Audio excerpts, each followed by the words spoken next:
Fórmulas úteis. Existem algumas fórmulas que são muito úteis à aviação dentre planejamento ou cálculos para aqueles que vão realizar banca ANAC. É sobre isso que nós vamos falar hoje. Roda a vinheta.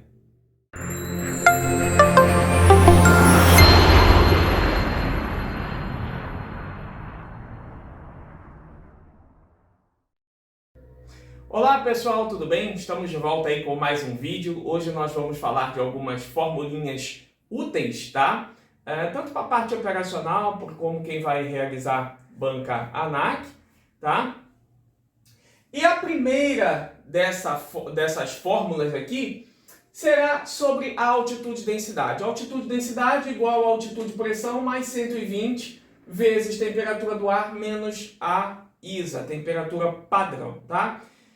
Num vídeo anterior, eu tinha falado a respeito desse 120. Algumas instituições consideram o 100 como uma constante, na verdade, que não é constante, tá? E outras organizações utilizam o 120, tá? A ANAC, para fins de banca ANAC, utiliza o 100, tá? O JAR, ele considera o 120, que é o Joint Aviation Requirements, tá? Lá na Europa.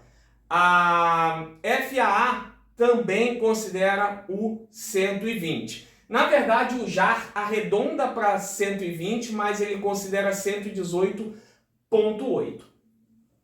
Qual é o certo? Eu busquei informações, com pessoas referenciadas, e não se tem como parametrizar aquilo que é certo pelo seguinte: se a gente está falando de altitude e densidade, essa fórmula ela não está considerando algo muito importante na densidade, que é a quantidade de umidade, a quantidade de vapor d'água, tá?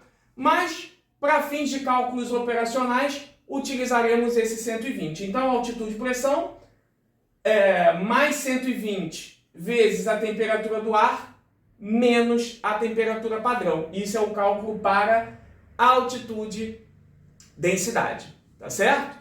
Bom, conversão de temperatura, uma maneira muito fácil de converter temperatura. Vamos converter de Celsius para Fahrenheit, tá? Primeiro passo, se tratando de temperatura positiva, eu vou pegar o meu Celsius, dobrar. Então, no caso aqui, a referência é 20 graus. 20 vezes 2, 40. Tiro 10% desses 40, 36. E somo 32. Vai dar 68. Querem fazer a conversão em calculadora? Pode fazer. Se tiver errado, desce a madeira aí, pode meter o malho aí no vídeo. Tá certo? Se tratando de temperatura negativa, tá? Agora 20 negativo. Farei o mesmo passo, tá?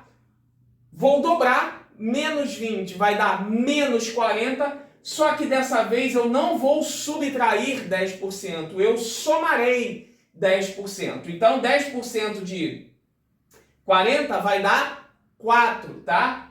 Aí vocês vão falar, é menos 4. Entendo que é menos 4, mas a gente está usando somente o número e não o sinal, tá?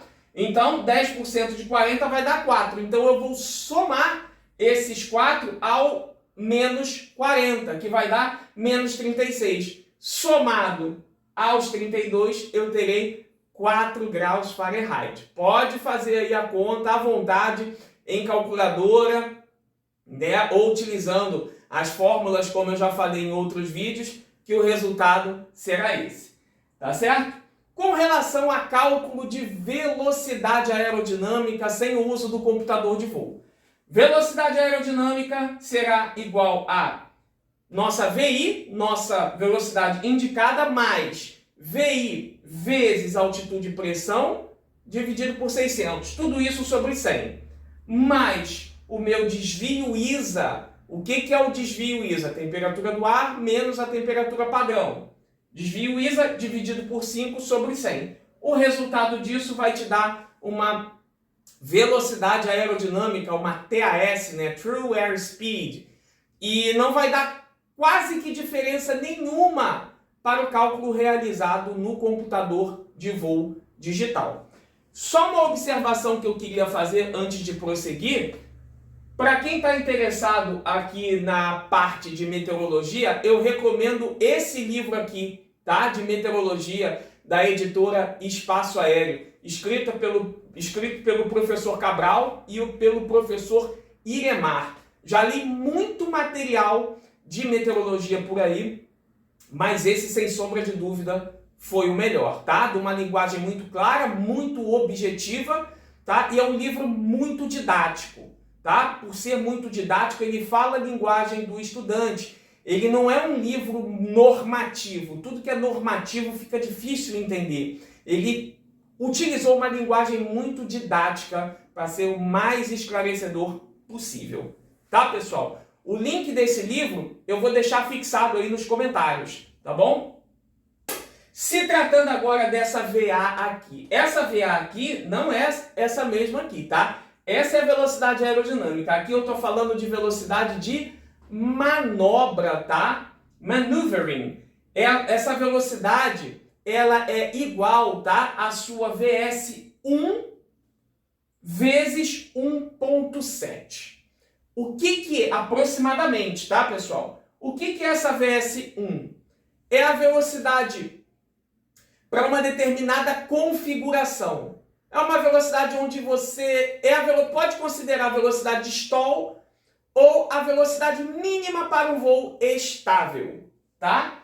Vamos um exemplo. Se eu tenho uma VS1 de 55 milhas por hora, pegando esse 55 e multiplicando por 1.7, eu terei o resultado de exatamente 93.5, arredondando 93.5 vai dar 94. A nossa VA, ela vai diminuir 1% para cada 2% do peso da aeronave. Isso significa que quanto menor peso, menor estabilidade. Então a minha VA vai diminuindo. Eu puxei essa setinha aqui que o quadro é pequeno. Uma outra maneira de realizar o cálculo de velocidade de manobra é eu pegando a minha velocidade, tá, de manobra com o peso máximo e multiplicando pela raiz do peso atual sobre o peso máximo. Eu também terei a minha velocidade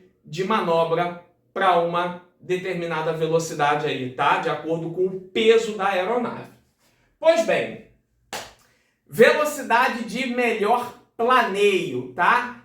Existe uma maneira de calcular isso? Tem. Pelo menos eu fiz o cálculo parametrizando uma aeronave com trem de pouso fixo, tá? Então eu vou pegar a minha velocidade de stall vezes 1.6. Vamos dar um exemplo disso? Cessna 152, uma aeronave muito utilizada na instrução, seja no Brasil, seja nos Estados Unidos.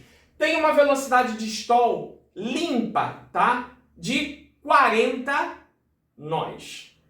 Tá certo? Se eu pegar 40 e multiplicar por 1.6, eu terei aí 64 e alguma coisa. Arredondando, 65. 65 é a melhor velocidade de planeio para essa aeronave. Tá certo? Melhor razão de subida, tá? Então a nossa VY, ela diminui meio nó para cada 1000 pés de altitude e densidade acima do nível do mar, tá certo? Então, a minha VY aí, por exemplo, no nível do mar vai ser de 67 nós. Um exemplo, um número qualquer. A 6.000 pés vai ser de quanto? 64, porque se é meio nó para cada 1000 pés de altitude e densidade, então 6.000 vai dar quanto? Uma redução de 3 nós. O que eu tinha 67 ao nível do mar, a 6.000 pés eu terei uma melhor velocidade, aí, uma melhor razão de subida de 64 nós, tá? Bom, agora para determinar a quantidade de milhas náuticas percorridas por minuto, arredonde a sua VA para o múltiplo de 10, tá? Corte o zero e divida por 6. Como que funciona isso? Vamos supor que eu tenho 178 nós de VA. Vou arredondar para o múltiplo de 10 mais próximo, 180.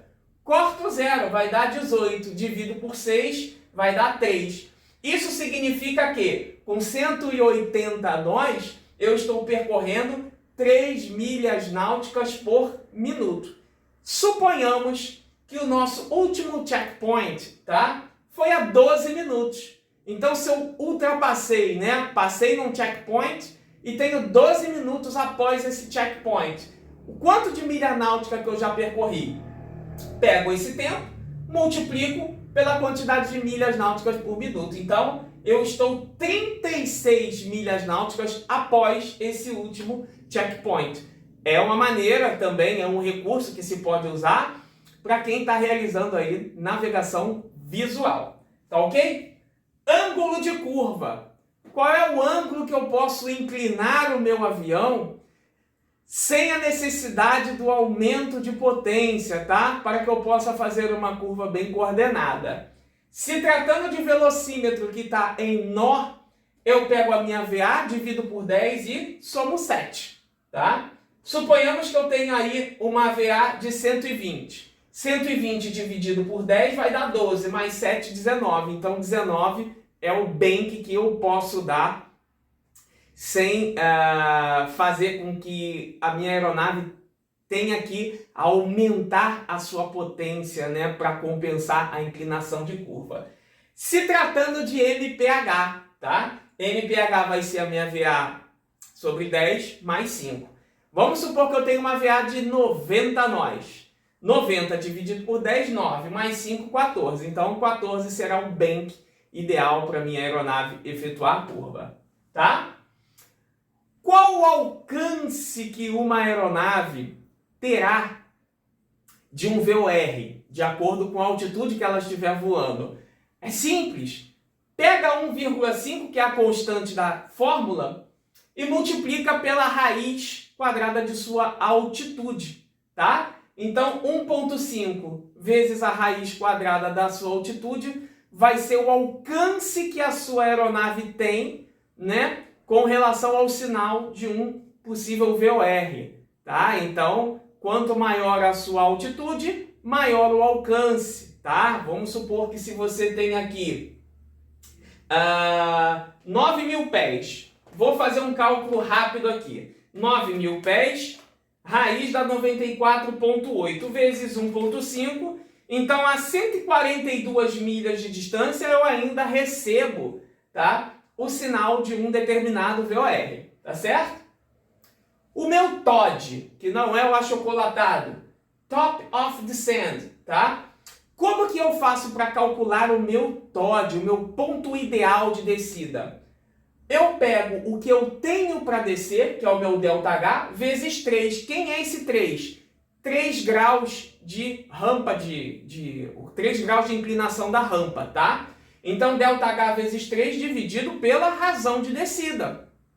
Estou empregando aqui, hipoteticamente, uma razão de 1.000 pés. Então, se eu tenho 25.000 pés para descer, 25.000 vezes 3 vai dar 75. 75.000 dividido por 1.000.